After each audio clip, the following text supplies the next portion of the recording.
Hello, welcome to let's start with Abhilasha Yadav. Last video में हमने देखा था ह्यूमन का बिहेवियर, कि ह्यूमन बिहेवियर के लिए कौन कौन से बेसिस होते हैं। तो आज हम बात करेंगे कि न्यूरोसाइकोलॉजी, जो फिजियोलॉजिकल बेसिस हैं बिहेवियर के, उसके बारे में। फिजियोलॉजिकल बेसिस ऑफ बिहेवियर मतलब कि व्यवहार का दैहिक आधार क्या है।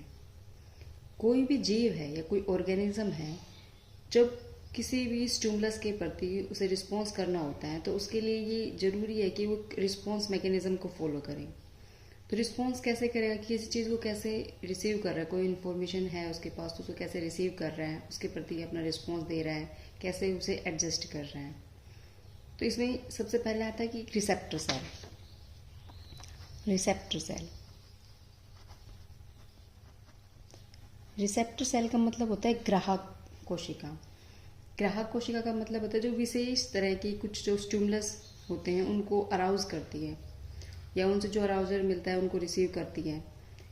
जो जीव, कोई भी जीव है, उन्हें कोई इन्फॉर्मेशन मिलती है तो वो इन्फॉर्मेशन किस प्रकार से मिलती है। क्या तो मतलब उसे वो चीज़ उसको फील करेगा, या मतलब थर्मल मैकेनिज्म होगी, या फिर मैकेनिकल होगा, केमिकल, या फिर लाइट के थ्रू। तो ये कैसे कैसे होती हैं, ये मेन 4 तरीके की बताई गई रिसेप्टर, मतलब हम कैसे किसी इंफॉर्मेशन को रिसीव करते हैं। सबसे पहले बात करते हैं थर्मल की। थर्मल सेल्स जो होती हैं, तो मतलब थर्मल जो टेक्निक्स है, या जो हम मतलब किसी भी इंफॉर्मेशन को रिसीव करते हैं, तो हम थर्मल में हमारी जो स्किन है उसमें जो हमें कोई भी चीज़ ठंडी लग रही है, गर्म लग रही है, उसकी जो सेल्स होती हैं वो उसके जो अराउजल पैदा करती हैं, वो हम थर्मल से रिसीव करते हैं। सेकंड आ गया हमारे पास मैकेनिकल।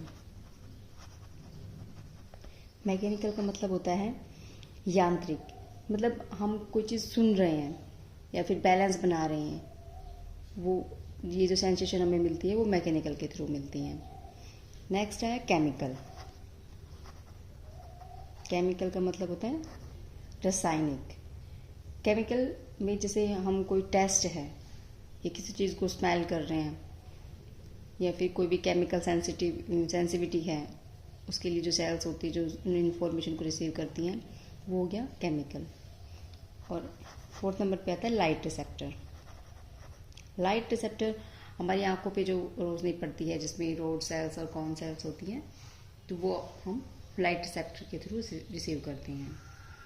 तो हमने इसमें ये समझा कि जो रिसेप्टर के लिए कुछ स्पेशलाइज्ड नर्व सेल्स होती है, जो हमारे एनवायरनमेंट और हमारे जो बॉडी के अंदर होने वाले कुछ चेंजेस होती हैं उनके बारे में हमें बताया जाता है। ऐसे ये जो हमारी सेंस ऑर्गन होती हैं, तो जैसे सेंस ऑर्गन हमने पढ़ रखा है कि हमारा आई है, ईयर है, नोज है, टंग है, स्किन है।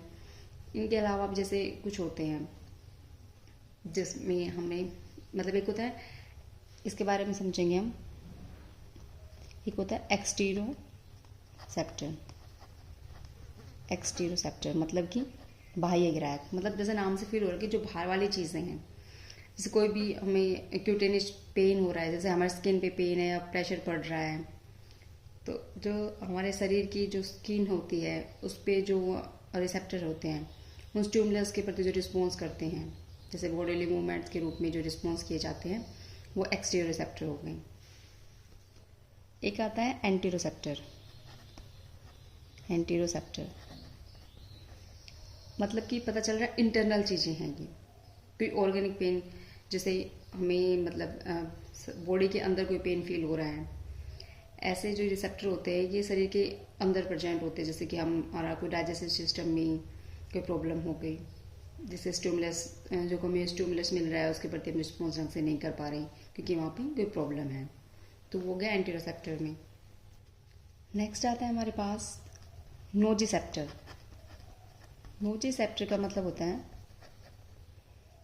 मतलब दर्द, हम कोई चीज़ फील करते हैं, हमें कोई दर्द हो रहा है, वो चीज़ हमें मतलब हमारी किसी भी ऑर्गन में हो सकता है, या हमारे कोई मूवमेंट करने में हमें कोई दर्द महसूस हो रहा है, तो ये जो ऐसी इन्फॉर्मेशन जो दर्द से रिलेटेड इन्फॉर्मेशन होती है वो जो लेके आते हैं इन्फॉर्मेशन, जहाँ हम रिसीव करते हैं, वो होता है नोजिसेप्टर। एक होता है प्रोप्रियोसेप्टर। प्रोप्रियोसेप्टर प्रोप्रियोसेप्टर का मतलब होता है कि ये जैसे हमारी मसल्स हैं, जैसे बोन से बोन का कनेक्शन हो गया, जॉइंट्स का जो कनेक्शन होता है, उससे रिलेटेड चीज़ों के बारे में बताता है। जो इन्फॉर्मेशन आती है उनको रिसीव करता है। तो ये टेंडन्स का, जॉइंट्स का, या जो हमारी कोई इनर ईयर हो गई, उनके बारे में जो है इन्फॉर्मेशन हमें मिलती है, उनको हम ग्रहण करते हैं। फिर ये जैसे हम जो हमें स्टिमुलस मिला, इन्फॉर्मेशन प्राप्त हुई, हमने उसे रिसीव कर लिया, ये हो गई रिसेप्टर सेल में। इसके बाद आता है हमारे पास effector cell. Effector cell, effector मतलब प्रभावक कोशिका, मतलब जो इन्फॉर्मेशन हमें मिली है हम उनके प्रति क्या रिस्पॉन्स करेंगे। तो ऐसे जो रिस्पॉन्स करने वाली चीज़ें हैं उसमें हमारे पास मेनली दो चीज़ें पाई जाती हैं। एक तो होती है मसल्स और एक होती है ग्लैंड्स। मसल्स मसल्स मतलब मांसपेशियाँ, और सेकंड होती है ग्लैंड्स मतलब ग्रंथियाँ। मसल्स कैसी कैसी होती हैं, जैसे मसल्स जो है वो इंडिविजुअल सेल्स में जो मसल्स है वो मसल फाइबर भी होती हैं। कई तरीके की मसल्स होती हैं, जैसे कुछ में स्मूथ मसल होती हैं, कुछ स्टिप्ड मसल हैं, या कुछ कार्डियक मसल हैं। तो जो स्मूथ मसल है हमारे पास, स्मूथ मसल मतलब जिन्हें हम चिकनी कोशिकाएं कहते हैं, या मतलब चिकनी मांसपेशियाँ, ये क्या होता है कि ये जो हमारे विसरल ऑर्गन होते हैं, जैसे हमारी आंत है या हमारे पेट में, या जो ब्लड वेसल्स होते हैं उनमें पाई जाती हैं। फिर एक होता है स्ट्रिप्ड मसल। स्ट्रिप्ड मसल का मतलब होता है रेखित मांसपेशियाँ। रेखित ये जो हमारे स्केलेटल्स मसल होते हैं उनमें मिलती है। ये मेनली क्या होता है कि जो हमारे स्मूथ मसल होती है उनसे बड़ी होती हैं, जैसे हमारे हाथ पैर में जिनमें थोड़ी मतलब कठोर मांसपेशियाँ पाई जाती है, कंकाली मांसपेशी जिसे कहते हैं, वो होती हैं। एक होती है cardiac muscle. Cardiac muscle, cardiac muscle में मतलब जो हमारे हार्ट में होती हैं, उनका जो मतलब संकुचन होता है, फैलाव होता है, उसको मतलब हार्ट कैसे कंट्रोल करता है, या ये मसल्स कैसे कंट्रोल करती हैं, तो वो ये कार्डियक मसल में होता है। फिर हम इसमें सेकंड थे ग्लैंड्स। ग्लैंड्स की बात करें तो ग्लैंड्स हमारे पास होती है दो तरीके की,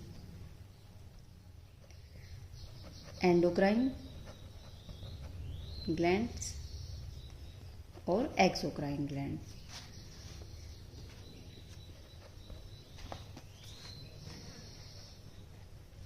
एक्सोक्राइन ग्लैंड्स। एंडोक्राइन ग्लैंड्स का मतलब क्या है?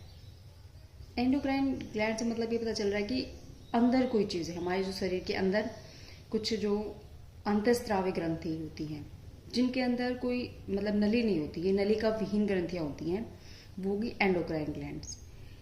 इनके अंदर जो हमारे शरीर में या जो मेंटल प्रोसेस में हम इनका यूज़ होता है, तो ये जो मतलब इसका जो सिक्रेशन होता है या स्राव होता है, वो हॉर्मोन्स बोलते हैं उन्हें।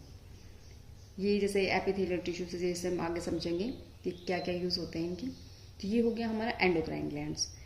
और एक होता है एक्सोक्राइन ग्लैंड्स। एक्सोक्राइन का मतलब होता है कि ये डक्ट ग्लैंड होता है, जैसे कि हमें आंसू आते हैं या मतलब लार आती है तो वो चीज़ें बाहर निकलती हैं, पसीने आते हैं, तो ये जो हमारी ग्लैंड्स होती हैं जो बाहर शरीर से बाहर निकलती हैं जो चीज़ें, वो होगी एक्सोक्राइन ग्लैंड्स। और जो शरीर के अंदर होते हैं उनका सिक्रेशन होता है तो वो है एंडोक्राइन ग्लैंड्स, ये डक्टलेस होती हैं। फिर एक होता है लास्ट, जो थर्ड पॉइंट है हमारा, वो है एडजेस्टर सेल।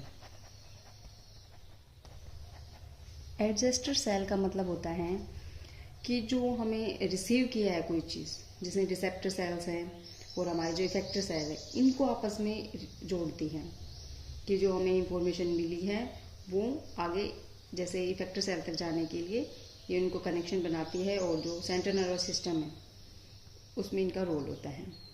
ये हमने जाना कि ये जो फिजियोलॉजिकल बेस है वो ऐसे होता है। आगे हम जैसे न्यूरॉन्स के बारे में पढ़ेंगे कि क्या क्या है, कैसे नर्व सेल्स बनती हैं। Thank you.